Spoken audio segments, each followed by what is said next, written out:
día de hoy hemos tomado conocimiento de una sentencia adoptada por el Tribunal Constitucional, en realidad sobre 3 temas diferentes. 2 de ellos han obtenido la unanimidad de votos, es decir, 6 votos, porque hay solamente 6 jueces constitucionales en este momento en ejercicio, y una tercera que es por unanimidad. Las 2 primeras es por 5 votos contra 1. No sabemos todavía quién ha votado en minoría.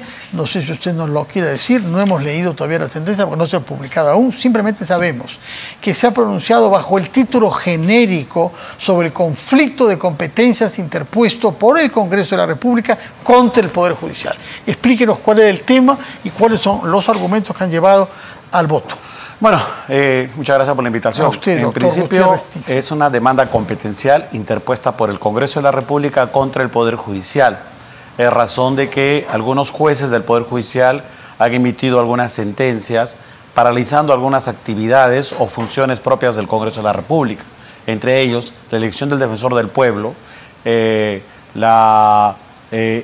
antejuicio o juicio político al presidente del Jurado Nacional de Elecciones y el amparo contra los proyectos de ley, concretamente sobre el caso de SUNEDU, que fueron admitidos por los jueces del Poder Judicial. Entonces, en estos casos, el Tribunal Constitucional, por unanimidad y en un extremo, por una mayoría de 5, solamente 1 votó en contra, ha adoptado la postura de declarar fundada esta demanda y señalar que estas son atribuciones exclusivas del Congreso de la República que no pueden estar sujetos a un control judicial. ¿Por qué es que esta sentencia se publica y se adopta antes de que se resuelvan los amparos en curso, que es lo que ha motivado el conflicto de competencia? Más bien sería al revés, ¿no? O sea, el Tribunal Constitucional es el máximo intérprete de la Constitución y la decisión que tome debe frenar o paralizar cualquier tipo de trámite de índole judicial. O sea, funcionalmente hay una superioridad de parte del tribunal en la interpretación jurisdiccional y más bien es todo lo contrario, más bien sorprende que se continúen tramitando medidas cautelares o amparos cuando es un tema que ya estaba a conocimiento del Tribunal Constitucional. Por eso es que la parte final de la sentencia, la parte resolutiva, se traslada la sentencia a la Junta Nacional de Justicia porque consideramos que lo mínimo que hay es un acto inconstitucional de los jueces y potencialmente puede encontrar ahí seguramente alguna irregularidad. Será la Junta Nacional de Justicia la que finalmente determine si es que hay o no algún comportamiento disfuncional en la función judicial. Es en efecto el punto 4 de la resolución de hoy, en el que se hace de conocimiento a la Junta Nacional de Justicia la sentencia, a fin de que proceda conforme a sus atribuciones sobre el comportamiento funcional de los jueces que han concebido amparos y medidas cautelares sobre las competencias políticas exclusivas del Congreso de la República.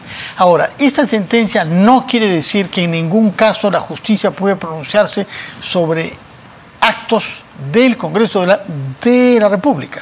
Hay actos del Congreso de la República en los cuales el Poder Judicial puede pronunciarse, concretamente cuando hay una afectación de derechos fundamentales. Pero hay actos del Congreso de la República que son propiamente políticos, y lo político no puede desenvolverse o resolverse en un despacho judicial, porque el juez actúa sobre razones jurídicas, mientras que el Parlamento actúa sobre razones políticas. El antejuicio se llama antejuicio político, el juicio se llama juicio político, por lo tanto, no se puede cuestionar el diseño constitucional. Los jueces están habilitados a controlar y defender los derechos fundamentales, pero prácticamente en el proceso de elección del defensor del pueblo no hay ningún derecho fundamental que se haya afectado.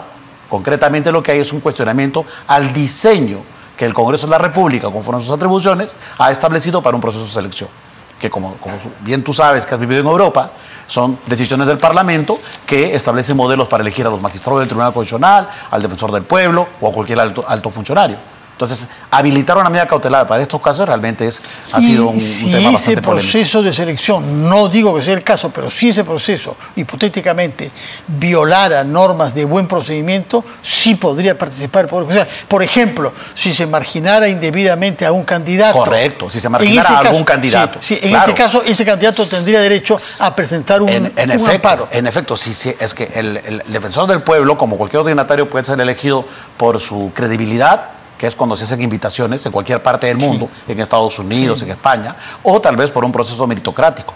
Y cuando se elige la segunda opción, un proceso meritocrático, lo que tiene que haber son reglas iguales para todos.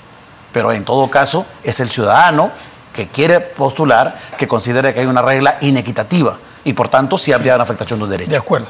En este caso, ¿qué es lo que fue el argumento para el amparo, para la elección del del sindicato de los trabajadores del Defensor del Pueblo? Sí. Que en realidad, ¿qué derecho puede tener un sindicato? Finalmente lo que cuestiona es que hay una supuesta afectación al periodo de transparencia vía tachas, ¿no? Y cuestiona la forma que ha adoptado el Congreso. Pero como le digo, si el Congreso elige una fórmula por invitación, como han sido elegidos muchos magistrados, Sí. en realidad carece de lógica en muchos casos un procedimiento de tacha. En buena cuenta, lo que usted dice es que un amparo solo puede ser solicitado por una persona cuyos derechos fundamentales Concretamente. hayan sido violados. Por supuesto. Y no la modalidad. No la modalidad. La modalidad la elige discrecionalmente el Congreso. ¿Por qué? Porque esa es una competencia asignada al Congreso de la República. Hay actos del Congreso que no están sujetos a juicio. Por ejemplo, una censura a un ministro. Un ministro no podría interponer un amparo para decir, ¿sabe qué? El Congreso que me explique por qué me está censurando. Simplemente toma una decisión política de censurarlo. Entonces, esos son actos políticos que no están sujetos a ningún control judicial, porque acá no hay un derecho por medio. Acá hay una prerrogativa funcional de un ministro, por ejemplo, a estar o no en el cargo. Entonces, estos casos se han trastocado, ha habido un exceso judicial que no es admisible en ninguna democracia contemporánea. Y en el caso de Sunedo es mucho más grave, porque en el caso de Sunedo el cuestionamiento ha sido un proyecto de ley.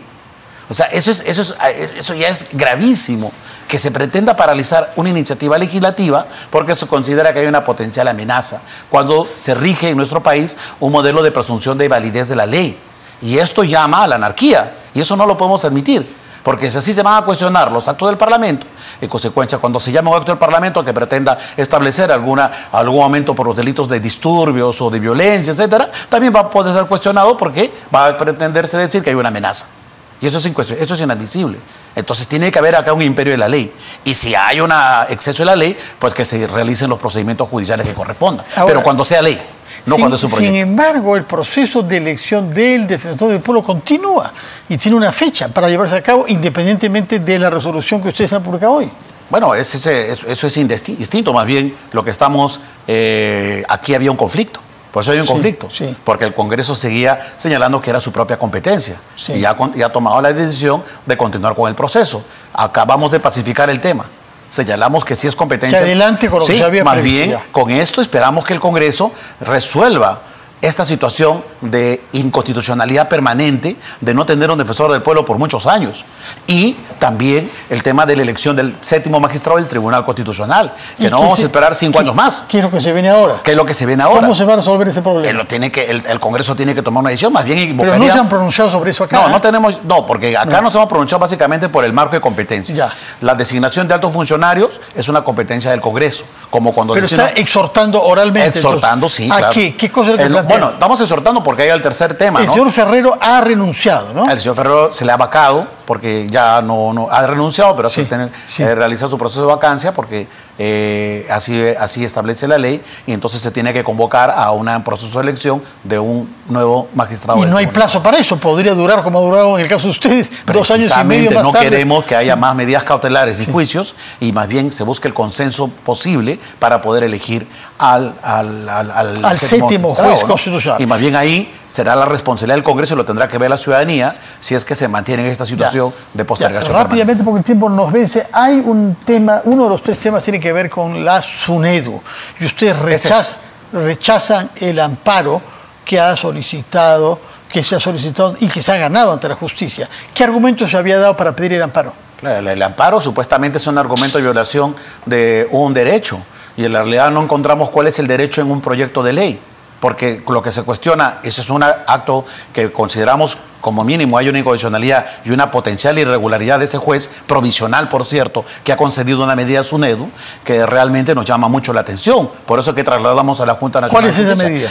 La medida cautelar que frena una iniciativa legislativa y que lo extiende luego al proyecto de ley. En todo caso, sobre ese punto hay unanimidad de los 6. Unanimidad. De los 6. Hay unanimidad. Sobre los otros 2 no. Sobre el defensor sobre los otros 2 solamente hay un voto en contra. Un voto en contra. Bueno. ¿Y se va a publicar cuándo? Debe ser en los próximos lunes o martes debe estar publicado. Y lunes o martes podremos ver el voto en mayoría y el voto en minoría también. Señor Gutiérrez Tigre, muchas gracias por estar acá. Gracias. Y siempre bueno tener una fuente autorizada como usted es para saber lo que ha decidido el TC y bajo qué consideraciones. Y ciertamente invocó a la opinión pública acerca a leer la sentencia, sobre todo a los referentes o a los especialistas, ¿no? Porque hemos escuchado en el Pleno con mucha preocupación que a veces hay una desinformación sobre los alcances de las sentencias, como en el caso de las deudas tributarias. No se está eliminando ninguna deuda tributaria.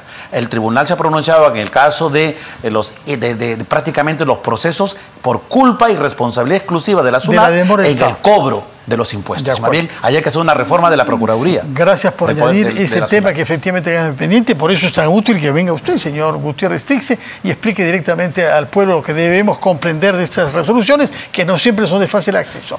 Es momento de despedirme.